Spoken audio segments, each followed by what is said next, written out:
Most people envision Sweden as calm, orderly, and effortlessly modern, yet behind those progressive ideals and serene landscapes exists an intricate network of unspoken rules that quietly govern everyday interactions. What matters most in Swedish society isn't what you say, it's what you refrain from saying. Personal space ranks sacred. Modesty transcends simple courtesy. It's fundamentally expected.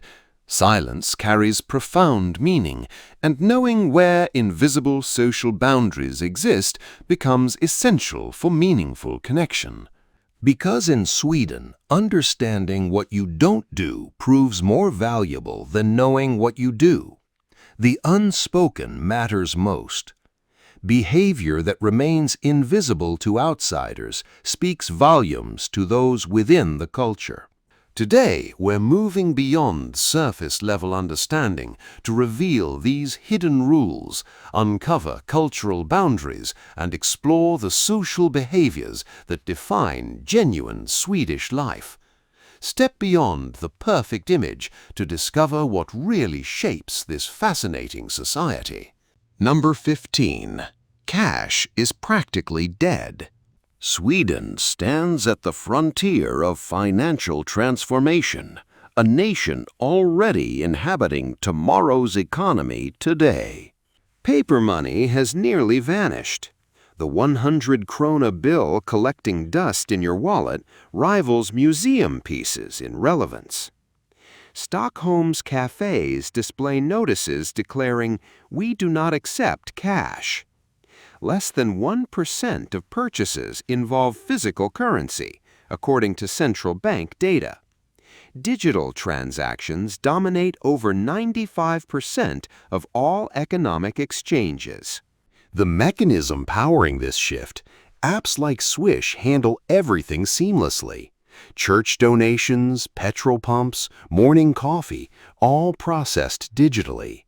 Citizens navigate daily life without touching a single note or coin. The convenience seems absolute, the transition nearly complete. Yet Sweden's journey toward cashless society faces resistance. Critics raise legitimate concerns about infrastructure vulnerabilities. A power outage or internet failure could paralyze the entire economy instantly. Financial systems would collapse without backup systems, leaving citizens stranded. Number 14. Tipping? That's insulting. Tipping in Sweden isn't just unnecessary, it can actually offend. Why? Because workers here are paid fairly by law. Wages, unions, and rights are strong, so tipping might seem like you're implying they need extra help or didn't do their job right. A Dogs Nye Hater poll found that over 60% of Swedes don't expect tips, and 80% prefer you simply say thank you. Number 13. Lifelong partners, no rings required. Imagine this. You've been living with someone for 20 years. You share bills, raise kids, go on vacations. You're basically married, but legally, you're not. Welcome to the Swedish concept of sambo, a form of lifelong cohabitation that doesn't require marriage. And it's not just casual living together, it's a legally protected status. Nearly 50% of Swedish couples are sambos, even those with children. In Sweden, marriage is optional, not expected. Many believe choosing to stay together without needing a contract is a stronger symbol of commitment than a wedding ring. Swedish law even includes a Sambo Act that outlines rights for things like shared property, custody, inheritance, and health care access. Live together for 6 months with kids, you're a legal family. And here's the twist. No messy divorce. If you separate, you can simply become a sambo with someone else. It's a system built on flexibility, mutual respect, and freedom of choice, not tradition. Number 12. Nudity isn't shocking. It's normal. In Sweden, being naked isn't taboo. It's just Tuesday. From lakeside saunas to urban nude beaches, public nudity is widely accepted and often encouraged. But it's not about being provocative, it's about body neutrality and freedom. Whether it's Augusta Nude Beach near Stockholm or open-air saunas in forest parks, you'll find Swedes of all ages, yes, including entire families, relaxing without a shred of embarrassment. According to a 2022 Svenska Dagbladet survey, nearly 48% of Swedes have participated in some form of public body-positive activity, be it skinny dipping, sunbathing, or even outdoor yoga. In this culture, the body isn't sexualized by default. It's simply human. Children are taught from an early age to understand body privacy and boundaries through education, not shame. That might explain why UNICEF ranks Sweden as one of the top countries for children's emotional well-being. Number 11. Kids aren't bossed around, they're respected. In Sweden, children aren't treated as miniature adults or passive rule followers. They're seen as people with emotions, boundaries, and a right to be heard. Here, it's perfectly normal for a child to say no to food, to refuse a hug, or to object to something that makes them uncomfortable. It's not rudeness, it's part of teaching them how to set boundaries and trust their instincts. Swedish law backs this mindset completely. In fact, Chapter 5, Article 11 of their child protection laws guarantees every child the right to express their views in matters that affect them. And since 1979, Sweden became the first country in the world to ban all forms of physical punishment, including spanking, setting a global precedent. But this isn't a free-for-all. Children aren't given unchecked power. Instead, the role of parents is redefined, not as commanders, but as emotional partners. Parents are encouraged to discuss, explain, and involve kids in decision-making, rather than bark orders or use fear-based discipline. According to Uppsala University research, this approach leads to children who are more confident, emotionally aware, and capable of building healthy relationships later in life. No yelling, no punishments without explanation, and definitely no shaming. Number 10. Street dancing can get you in trouble. Picture this. You're in a European plaza.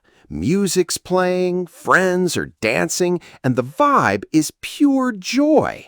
In Paris or Berlin, that's normal. But in Sweden, that spontaneous dance party might be illegal. Thanks to a strange and long-standing law from the 1930s, dancing in public without a permit is technically banned. Known as the Dance Permit Law, it was originally intended to control public gatherings, but it stuck around far longer than expected. In the 1990s, Swedish nightclubs were actually fined, not for noise, not for drinking, but simply for allowing people to dance without a separate dance license. Even if the venue was legally open and serving food, dancing without a permit crossed the line. Though the rules have relaxed in recent years, the ban hasn't fully disappeared. As of 2023, public dancing still requires approval in many cities, especially in open spaces like parks, plazas, or docks. Even inside a busy cafe, organizing a dance event could require the owner to file with the city. It's one of Sweden's strangest legal leftovers, a silent reminder that even in a progressive society, some old rules still tap their feet in the background. Number 9. Sexism isn't just frowned upon, it's outdated. In Sweden, gender equality isn't a goal, it's the baseline. Ranked number 5 globally and number 1 in Europe for gender parity by the 2023 World Economic Forum, Sweden leads the way with over 43% of leadership roles held by women. Female CEOs, engineers, and political leaders aren't groundbreaking, they're expected.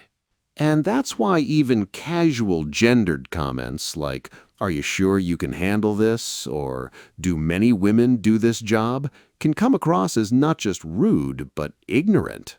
Here, gender is intentionally removed from everyday language. Official documents, emails, and even customer service exchanges favor gender-neutral terms, using first names or Sweden's neutral pronoun hen instead of he or she. This isn't about hating men, it's about removing bias from the equation altogether. In Sweden, skills matter more than titles, and equality isn't just a policy, it's a deeply rooted social norm. Number 8. No, you can't just buy alcohol anywhere. If you think grabbing a bottle of wine in Sweden is as easy as picking up milk, think again. Here, alcohol stronger than 3.5% isn't sold in convenience stores, supermarkets, or gas stations. Instead, it's only available at a government-run chain called Systembolaget, and this isn't your typical liquor store. There are no discounts, no flashy displays, and definitely no late-night booze runs. It's more like a pharmacy for alcohol, sterile, quiet, and very controlled.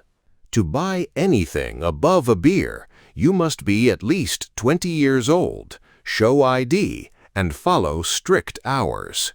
10 a.m. to 6 p.m. on weekdays. 10 a.m. to 1 p.m. on Saturdays. Closed on Sundays and holidays. This system has existed since 1955, designed not for convenience but for public health, and it works.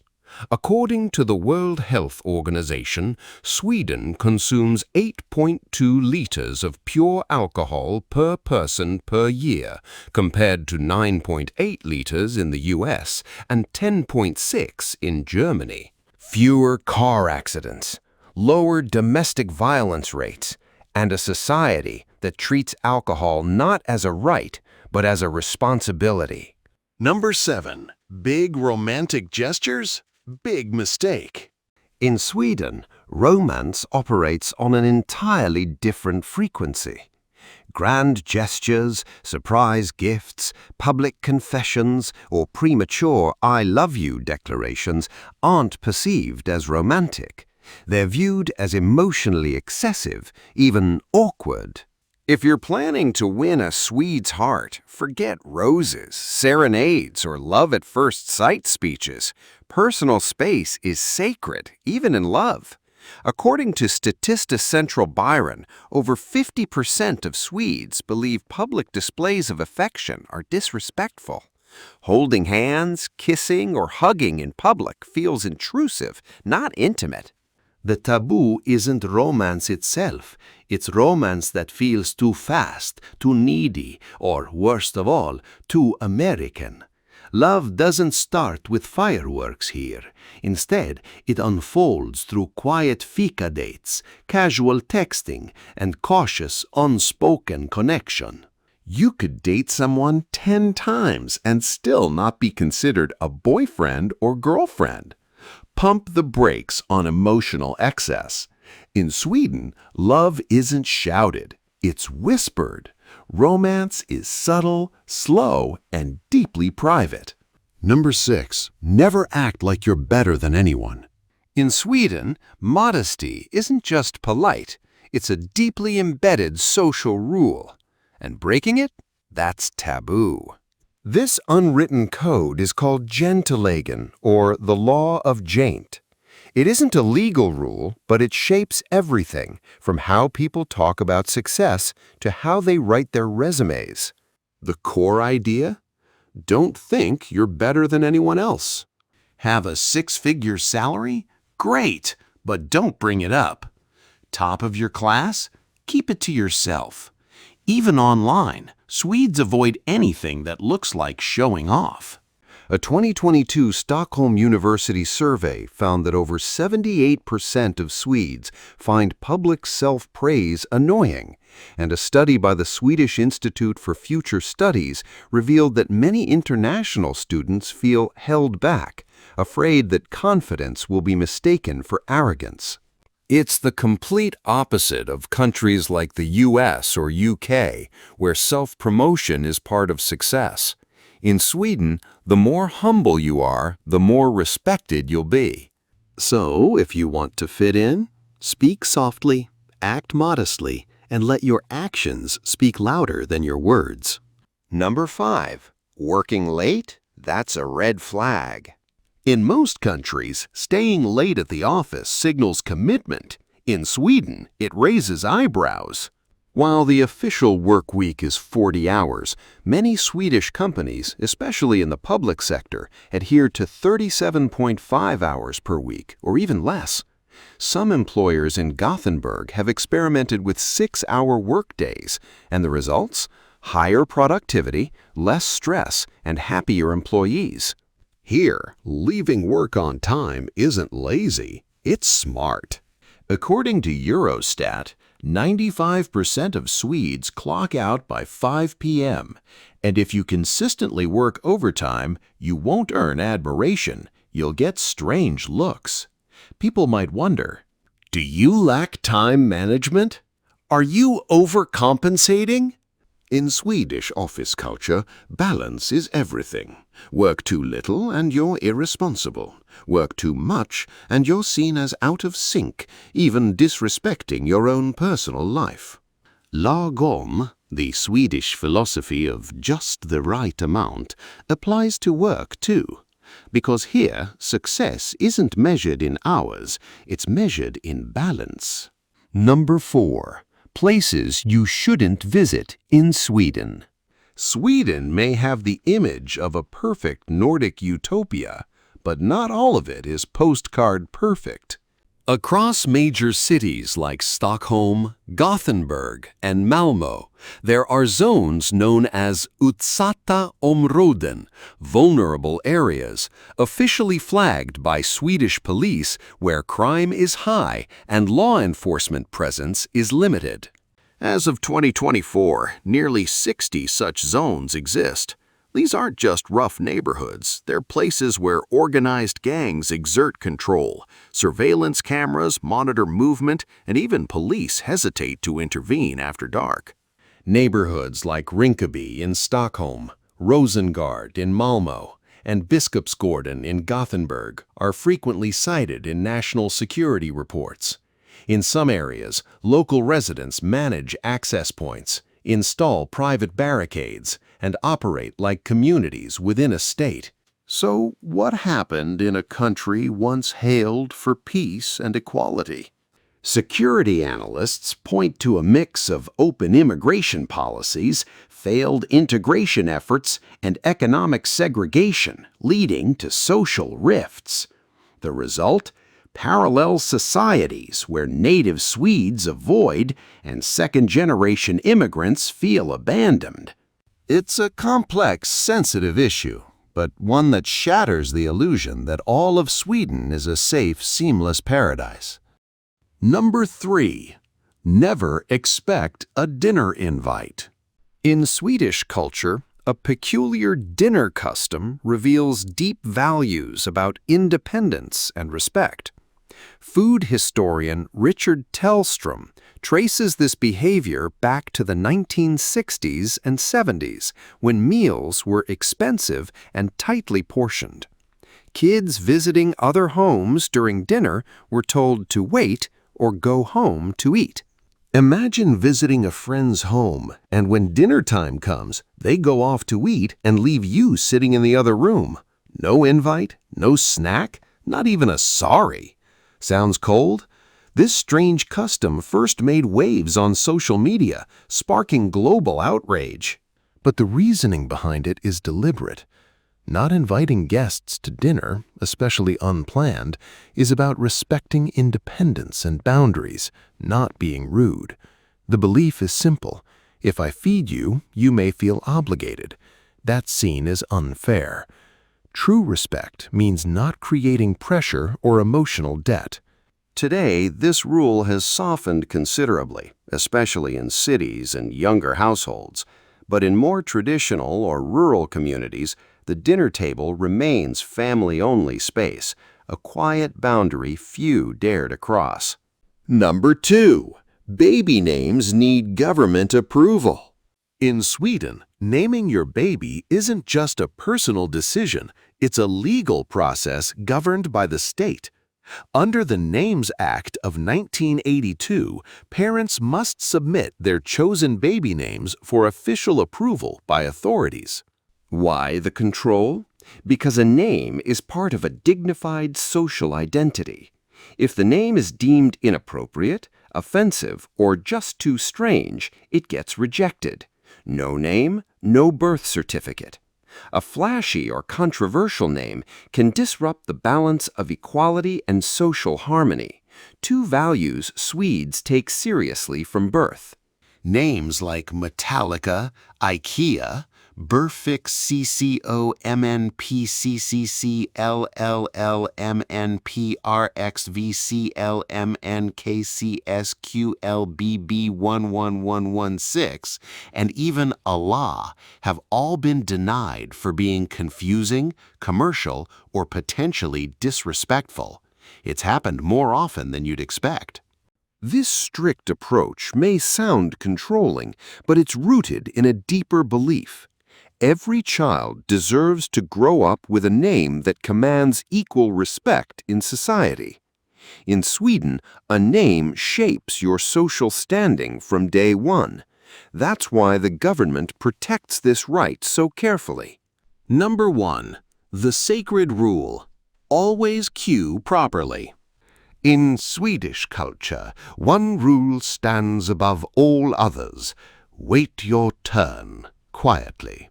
Lining up is sacred in Sweden.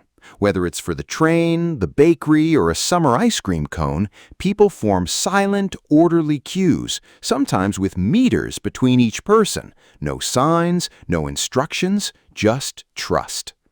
A 2018 SOM Institute study found that over 83% of Swedes believe proper queuing is a sign of good citizenship. Some places even have ticket machines at sandwich shops, not because it's crowded, but because no one should feel cheated or skipped. The system exists to maintain fairness and order without drama or conflict. But what happens if you cut the line? You won't be shouted at or confronted directly. Instead, you'll experience the dreaded Swedish silent punishment, cold stares, subtle head shakes, and collective quiet judgment. It's not loud or aggressive, but it's profoundly chilling. That invisible wall of disapproval cuts deeper than any words ever could.